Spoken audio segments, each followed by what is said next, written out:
Дүйнөнү дүрбөлөңгө салган Нэнси Пелоси Тайванга барып бир күнгө жетпей чыгып кетти. АКШ Аль-Каиданын лидери Айман Завахирини жок кылды. Талибан Американын мындай кадамын эл аралык принциптерди бузуу деп атады. Талибан командири Тажикстанды бир аптада басып алууга талиптердин дарамети жетерин эскертти. Одесса портунан Украинадан жүктөп чыккан кеме Түркиядан өтүп, Ливанга бет алды. Ушул жана башка дүйнөдөгү кабарларды мен Нурайда Жекшенова айтып берем.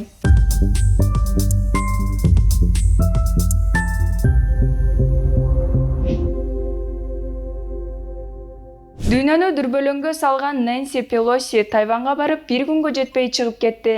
Кытай аскердик машыгууларды өткөрүп жатат. АКШ Конгрессинин спикери Нэнси Пелоси Кытайдын эскертүүсүнө карабай Тайванга барып, дүйнөнү дүрбөлөңгө салды.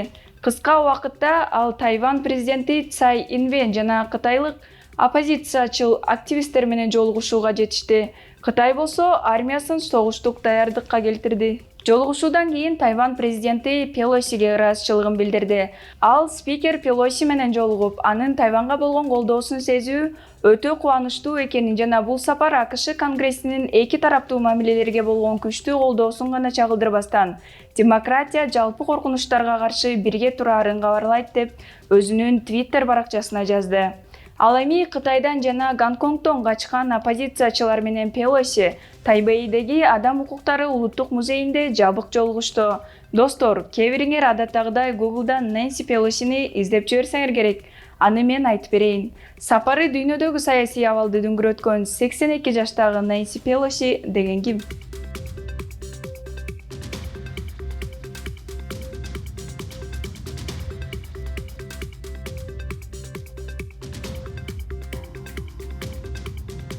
Чуулгандуу сапарды Пелоси мындайча түшүндүрдү.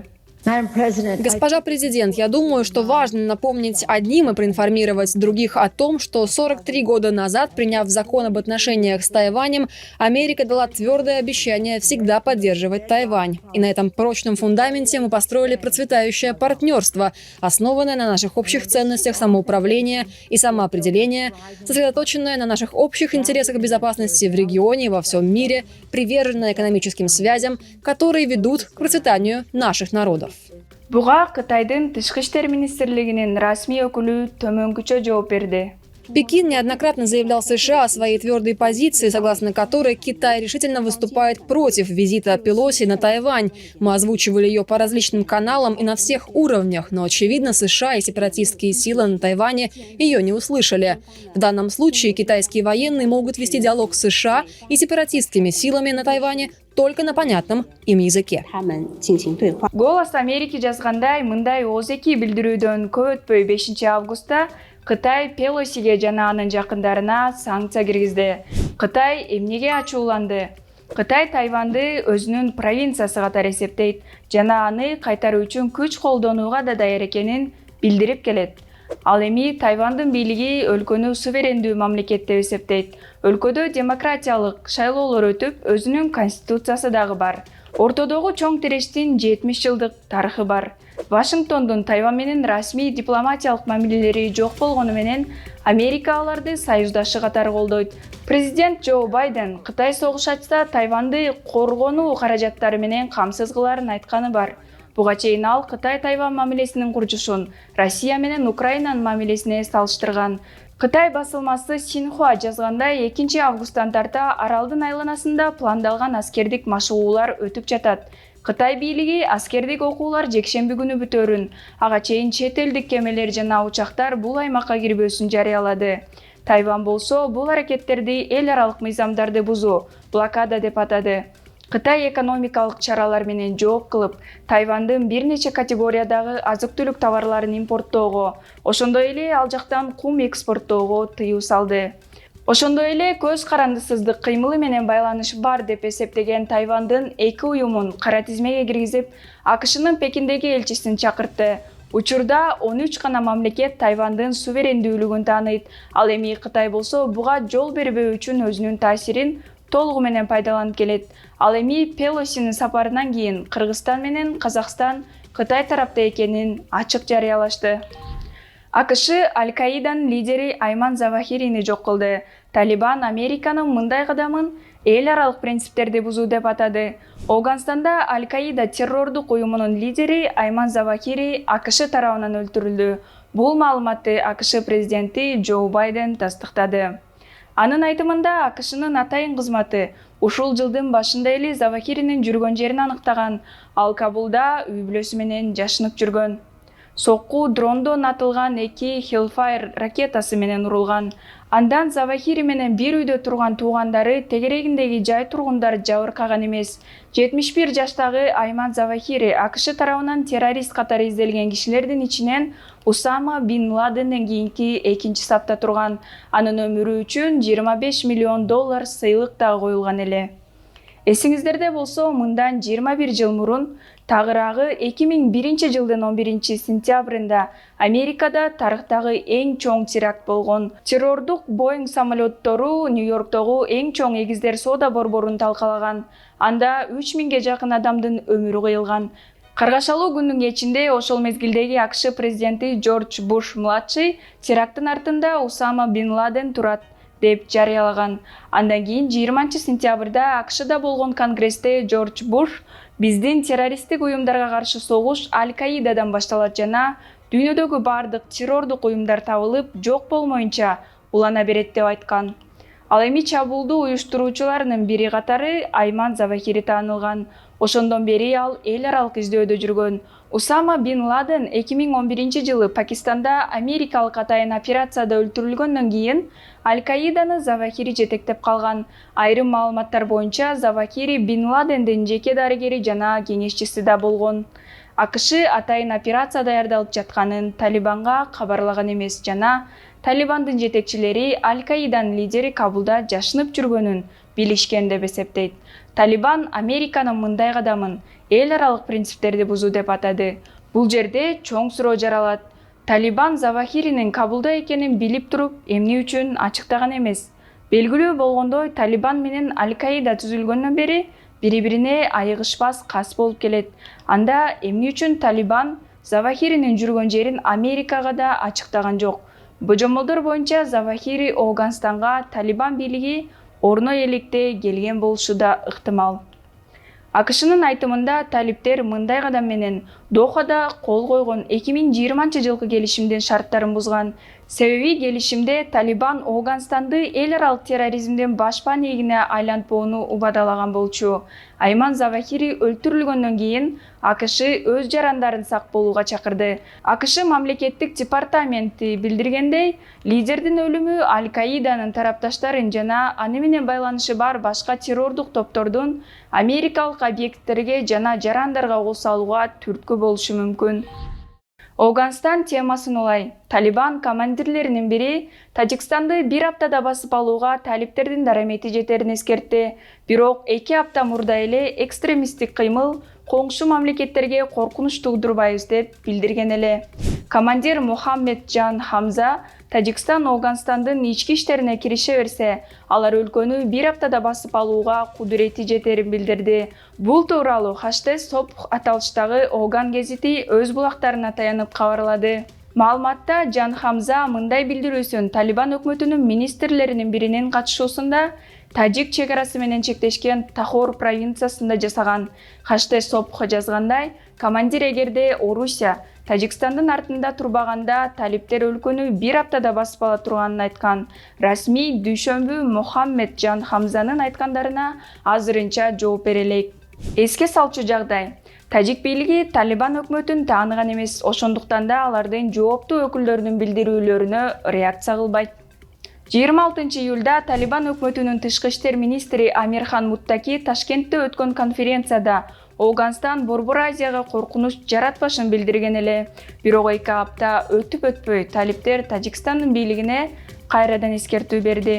Афганистандын мурдагы өкмөт башчысы Ислам партиясынын негиздөөчүсү Гулбеддин Хикматияр 3 ай мурда Кабулда Тажикстанды улуттук каршылык фронтун колдогону үчүн сынга алган. Хикматияр Тажик бийлигине кайрылып, өз аймагын каршылык күчтөрүнө баш калкалоого бербөөнү эскерткен.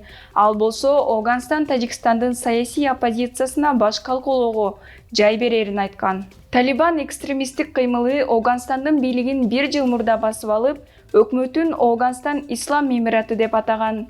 Тажикстандын президенти Эмомали Рахмон Талибан өкмөтүн анда этникалык тажиктердин жоктугунан сынга алган. Ооганстандын калкынын 40%га жакынын этникалык тажиктер түзөт. Азов полку Орусияда террористтик уюм деп табылды. 2000ден ашуун Украина аскеринин тагдыры эмне болот? 2 августта Орусиянын жогорку соту башкы прокуратуранын доосун канааттандырып, Украинанын Азов улуттук полкун террористтик уюм деп тааныды. Азов полкунун уюштуруучулары өмүр бою эркинен ажыратылышы мүмкүн. Эл аралык уюмдун мүчөлөрү 20 жылга соттолушу ыктымал. Орусиянын коргоо министрлиги Украинада согуш башталгандан 2 ай өткөндө Мариупольда Азов полкунун 2439 мүчөсү багынып бергенин кабарлаган. Жогорку соттун чечиминен кийин азовчулар алмашууга жатпайт. Аларды трибунал күтөт деген чоочулоолор жок эмес. 29 июнда эки өлкөнүн бийлиги 144 аскер кызматкери алмашылганын билдирген эле. Украина кайтарган аскерлердин 1/3 бөлүгү азовчулар болчу. Учурда азовчулардын жакындары алардын амандыгын тилеп жатышат. Анткени 30 июлда Орусиянын коргоо министрлигинин расмий өкүлү Игорь Коношенков Эленовка айылындагы колонияга урулган ракеталык соккудан улам 51 украин туткуну каза тапканын кабарлаган. Сокку урулган баракта Азов полкунун жоокерлери кармалып турган. Андан сырткары 73 аскер оор жаракат алганы белгилүү болду. Кремль Украин туткундары кармалган тергөө изоляторуна Украинанын куралдуу күчтөрү америкалык Хаймарс жапырт аткылоочу системасынын ракетасы түштү деп билдирди. Ал эми Украинанын куралдуу күчтөрүнүн расмий өкүлү Александр Штупун коргоочулардын өлүмүн оккупациялык күчтөрдүн террористтик акты деп атады. Киев азовчулардын өлүмүнө изолятордагы жардыруу себеп болду деп маалымдады. По информации Главного управления разведки Министерства обороны Украины, его осуществили наемники из ЧВК «Вагнер» под личным командованием номинального владельца частной военной компании Евгения Пригожина. Организация и осуществление теракта не были согласованы с руководством Министерства обороны Российской Федерации. Основной целью теракта было сокрытие фактов тотального хищения средств, выделенных на содержание украинских военнопленных. Владимир Зеленский Бириккен Улуттар уюму менен Кызыл Чырымды Украина аскерлеринин өлүмүн иликтөөнү талап кылды. Анткени буга чейин Киев БУ менен Кызыл Чырымдан туткунга түшкөн Украина аскерлеринин өмүрүнө кепилдик алганын жарыялаган эле. Азов ыктыярчылар кирген аскердик бөлүк катары Мариупольда 2014 жылы түзүлгөн. Бирок кийин Украинанын улуттук гвардиясынын курамына полк катары кирген. Орус бийлиги азовчуларды улуттун тазалыгына басым жасаган экстремисттик топ деп сыпаттап келет. Бирок согуш башталганда азовчулар Мариупольдагы Азовсталь комбинатын 2 айдай коргогон. Кийин аскерлер орус армиясына багынып берүүгө аргасыз болушкан. Буга чейин медиа хаптын журналисттери ЧВК «Вагнер» Борбор азиялыктарды согушка тартып жатканын иликтеген. 3 августта молдовалык журналисттер орус армиясынын катарына кошулууга Приднестровиянын жашоочуларында азгырып жатканын аныкташты. Райс Молдова 3 августта Приднестровиядеги орус армиясынын жалдоочулары аталыштагы иликтөөсүн жарыялады. Анда молдовалык журналисттер жалдоочулар орус армиясына тиешеси бардыгын аныктап чыгышкан. Орус армиясына контракт боюнча кызмат өтөө тууралуу жарыялар Telegram аркылуу жиберилген жана көчөдөгү мамыларга илинген. Журналисттер иш издеген адам болуп, жарыядагы номерге байланышканда, ал аскери атайын даярдык талап кылынбай турганын айткан. Кийин журналисттер жалдоочулар орус армиясынын ыкчам тобуна караштуу экенин аныктады. Жалдоочулар орус жарандыгы бар адамдарга бардык шарттарды убада кылышат. Биринчи контракт бүткөндөн кийин ай сайын 25 000 рубль социалдык пакет берилет дешет. Контракт 3 жылга түзүлөт. Журналисттер контракт түзүп, февралдан бери орус армиясында кызмат кылып жаткан кишинин жакындары менен байланышканда, алар тамак-аш, дары-дармек жана гигиеналык каражаттарды жеткирип турганын айтып берген. Иш жүзүнө келгенде, убадаланган шарттар аткарылган эмес болуп чыккан. Орусиянын колдоосу астында Приднестровияда жашаган орус тилдүү калк 90-жылы Молдовадан бөлүнүп, өзүн көз карандысыз аймак деп жарыялаган. Молдова жана эл аралык коомчулук анын көз карандысыздыгын тааныбай келет. Молдова аны өзүнүн аймагы деп эсептейт. Молдованын тышкы иштер жана евроинтеграция министрлиги журналисттерге орус армиясы тарабынан жергиликтүү тургундарды Приднестровье аймагында мыйзамсыз жайгашкан аскерий түзүмдөргө азгыруу өлкөнүн аймактык бүтүндүгүнө жана суверенитетине доо кетирет деп билдиришкен. Молдованын аймагы Украина менен чектешет. Согуш башталгандан тартып 100 миңдеген украиналыктар Молдовага качып өткөн. Орус армиясы Приднестровьеге бастырып кирет деген чоочулоолор азыркы күнгө чейин бар. Мындан улам Молдовада Украина менен бирге евро биримдикке мүчө болууга арыз берген. Эки өлкө тең 23 июнда евро биримдикке кирүүгө талапкер деп таанылган. Одесса портунан Украинадан жүктөп чыккан кеме Түркиядан өтүп Ливанга бет алды. Украинадан жүктөп чыккан кеме Түркиядагы Стамбул портунда эл аралык инспекторлорунун текшерүүсүнөн кийин сапарын улантып Босфор кысыгы менен Ливанга бет алды. Түркиянын коргоо министрлиги 3 августта маалымдагандай кемени 20 кишиден турган топ текшерип чыкты. Белгилүү болгондой, Кара деңиз портторун ачуу боюнча келишимдин алкагында 1 августта Одесса портунан биринчи кеме жөнөп кеткен. Ага чейин Орусия февраль айынан бери Украинанын портторун жаап салган эле. Бирок тараптар Түркия жана БУнун ортомчулугу менен жүк ташууну кайра жандантууну макулдашты. Украинада согуш башталгандан бери алгачкы болуп дан экспорттогон Рацион кемеси 26 миң тонна Украин жүгөрүсүн Сьерра-Леондун желеги астында тартып баратат. Дүйнө жүзү көз салып турган кеме данды Ливандын Триполи портуна алып барып түшүрөт. Кеме биздин өнөктөштөр БУ жана Турция тарабынан кепилденген коопсуз коридор аркылуу жүрөт деп социалдык тармактарга Украинанын инфраструктура министрлигинин башчысы Александр Кубраков жазган. Анын айтымында порттордун ачылышы Украинанын экономикасына кеминде 1 миллиард доллар киреше алып келип, айыл чарба тармагына келерки жылдын планын түзүүгө мүмкүнчүлүк берет. Ал эми жакынкы арада дагы 16 кеме Одесса облусунун портторунан жөнөп кетүүнү күтүп жатат. Bloomberg болсо түрк булактарына таянып, Украина портторунан дан экспортунун көлөмү жыл айыгына чейин 25 миллион тоннага жетиши мүмкүн экенин билдирди. Украинанын экспортунан дүйнөнүн азык-түлүк коопсуздугу көз каранды. Украинанын тышкы иштер министри Дмитрий Кулеба Твиттерде кеме Одессадан жылган күндө жакынкы чыгыштагы, Азиядагы жана Африкадагы өлкөлөр жана деги эле дүйнө жүзү үчүн жеңилдик күнү. Эгерде Орусия келишимди сактаса, Украина ар дайым ишенимдүү өнөктөш бойдон кала берерин баса белгиледи. Достор, бул келишим жөнүндө кененирээк айтып берейин. Июль айынын аягында тагыраагы 22 июль күнү Түркия жана БУнун ортомчулугу менен Орусия жана Украинанын делегациялары Черноморск, Одесса жана Южный портторунан эгин экспорттоо боюнча келишимге кол коюшкан.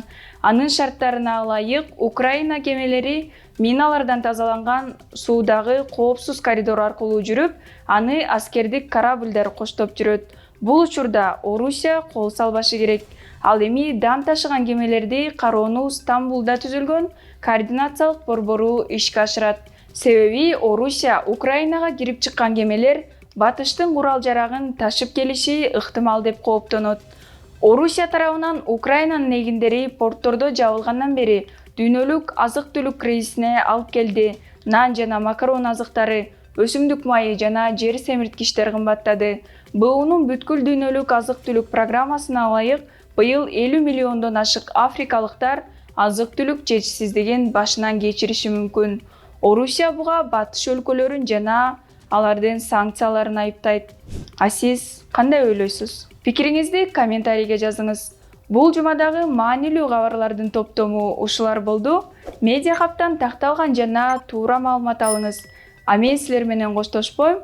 Апта аягына чейин көрүшкөнчө.